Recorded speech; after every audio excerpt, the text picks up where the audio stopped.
Okay, let's dive right into this. This is a story all about paranoia, about control, and it kicks off in a way you would never, ever expect. Not with a crime, but with an unwanted act of help. So, picture this. My story just starts. Suddenly, there are these flashing red and blue lights painting my apartment walls. Rain streaking down the windows. I hadn't called for help, but, help had apparently decided to show up for me anyway. I'm trying to tell them, look, I'm just stressed out. My mom's really sick. She's over at St. Jude's Hospital. But it was like talking to a brick wall. They treated everything I said like a symptom. Next thing I know, I'm literally strapped to a gurney. I mean, the whole thing was just a blur. It was so fast. 1 minute, there's this insane pounding on my door, and just 6 minutes later, I'm tied down. It was in the back of that ambulance that it hit me. This isn't a medical situation. This is an abduction. Okay, so instead of, checking my pulse or my blood pressure, the paramedic sticks this sensor to my temple and whips out a tablet. And I realize, oh my God, this is a lie detector. And the questions he's asking are just out there, way out there. I lied, of course, and I'm pretty sure that little machine knew it. They don't even take me to the regular ER. Nope, we go through this side entrance, a separate bay, into this secluded room. And the door just clicks shut behind us. You know that sound? That final click? It felt so permanent. This place wasn't for healing. It was a stage. It was all so fake, so staged. They hooked me up to an EKG, but the steady beep, beep, beep felt like it was mocking my panic, They go to draw blood, but the needle never actually pulls anything. And then there's this guy, Leo, in the corner, another patient. He whispers to me, like he knows the rules of this messed up play we're in. And get this, the rules on the wall, they were part of the test. Not helpful advice, just commands. So I see push call button for assistance. I figure, okay, I'll play along. I push it. A paramedic bursts in, all aggressive. What do you want? I just point to the sign, and he gives me this cold little smile and says, so you are following instructions. Good. It was chilling. And then they just started escalating, systematically stripping away every piece of my privacy, my autonomy. First, a urine sample. Leo had warned me they'd use it to build a profile on me. Then, a stool sample. He called it a master blueprint. At that point, fear just took over. I gave in. I could feel myself being dismantled. But then came the final straw. The ultimate violation. This woman rolls in a computer, and there on the screen is, well, it's my entire life. They were about to use an incredibly powerful AI to turn my own world against me. It was insane what this thing could do. They could create any scenario they wanted. They type in my best friend's name, John, and a financial problem he has. Less than a minute later, I'm watching this perfectly realistic video of him being blackmailed into poisoning me. That's how they operate. They weren't just asking me questions. They were building a complete psychological map of my soul, pinpointing every single weak spot.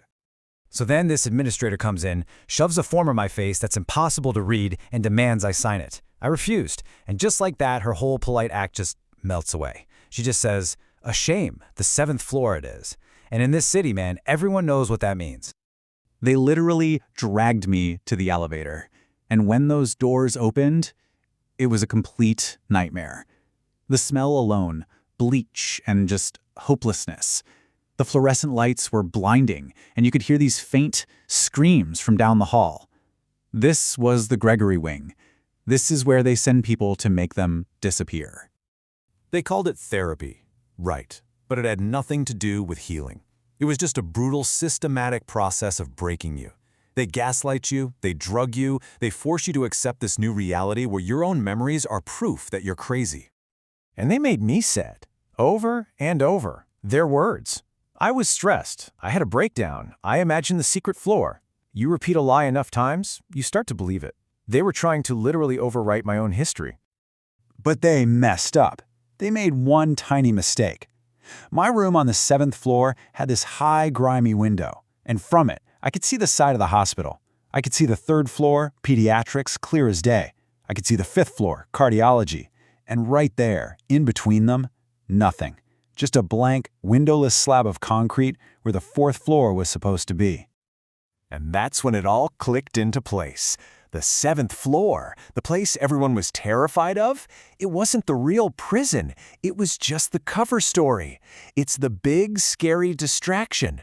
The real work, the AI, the interrogations, the psychological profiling, all of that was happening on that hidden, secret 4th floor. So after a week of this reconditioning, they let me go. I'm just this empty shell, totally compliant on the outside. The first thing I do is go straight to my friend John's place. He was my only anchor left. And he says to me so casually, "Man, you were totally paranoid. You said I was compromised, that I was going to be used against you." He's saying it like he's reminding me of something I said, but my blood just ran cold, because I had never said those words. Not to him, not to anyone. The only place those words had ever existed was in that AI simulation they showed me on the 4th floor. And in that one instant, the whole horrifying picture became crystal clear. The script he was reading from wasn't ours. It was theirs. John wasn't my friend. He was a field agent. He was my handler. And he just smiles and says, "You're better now. They helped you on 7. Just think of it as a new beginning." He used their phrase, their code, a new beginning. He said it with this friendly smile, but I could see it was all an act. Our entire friendship was a lie, an assignment. The prison wasn't just a building anymore. It was my entire life. So I smiled back. "You're right, John. It's over."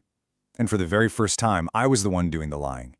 Right in that moment, all the fear just evaporated, and it was replaced with this cold, sharp clarity. I wasn't free, not really. I was just on a much bigger game board. But for the first time, I could finally see all the pieces. The game wasn't over. Not for me. It had just started. And it really makes you wonder, right? When the prison is your life and the guards are your friends, how in the world do you even begin to escape?